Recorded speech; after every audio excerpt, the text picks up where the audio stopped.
बोलबाला हो गया उसका। एक चक्रवर्ती राजा था, मानधाता। चक्रवर्ती माने जिसका पूरी पृथ्वी पर शासन हो। उसके छोटे छोटे राजा लोग उसके पराधीन होते हैं और उनसे वो टैक्स लेता है, और वो ये देखता है कि किसी राजा ने मेरी पराधीनता अस्वीकार तो नहीं कर दी है। उसके लिए एक ट्राई करता था, वो अपने निजी घोड़े के आगे एक पंपलेट लगा देता था कि राजा के पास इतनी सेना है और जिसने राजा की पराधीनता स्वीकार नहीं है वो इस घोड़े को पकड़ ले, युद्ध के लिए तैयार हो जाए।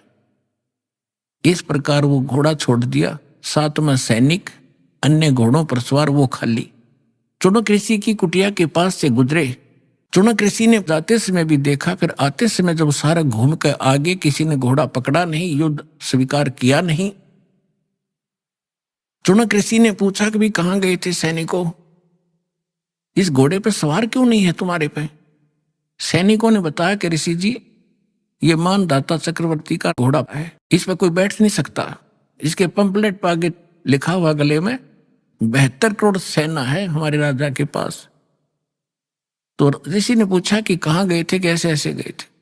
ऋषि ने कहा कि किसी ने नहीं पकड़ा ये घोड़ा। अक नहीं, कौन पकड़े? प्या किसी की माँ ने दूध। सैनिक बोले, उसके जाड़ फोड़ दे हम।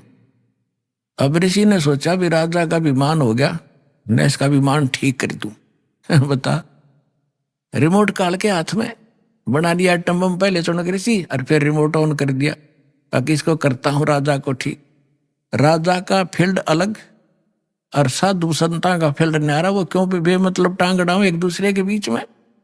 अब ऋषि ने जानबूझकर अपना ताकत दिखाने के लिए कहा कि भी इस घोड़े को मैं बांध लूं, मैंने उठ लिया तुम्हारे राजा का युद्ध स्वीकार किया।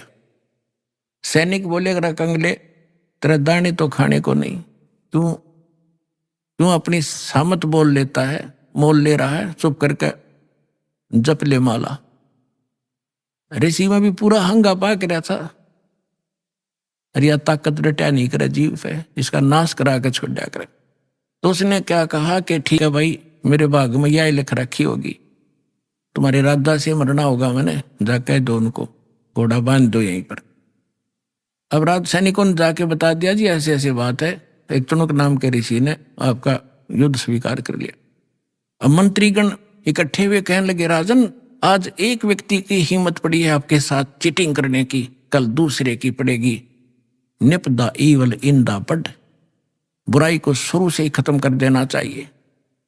राजा बोला ठीक है। राजा ने अपनी 72 करोड़ सेना की 4 टुकड़ी बनाई, 18 करोड़ की। 1 करोड़ 18 करोड़ एक टुकड़ी भेज दी। उधर से उस ऋषि ने सारे जीवन में जो डले ढोए थे वो अटपट करके सिद्धियां प्राप्त की थी, उससे 4 पुतली तैयार कर दी, एटम बम 4 बना दिए,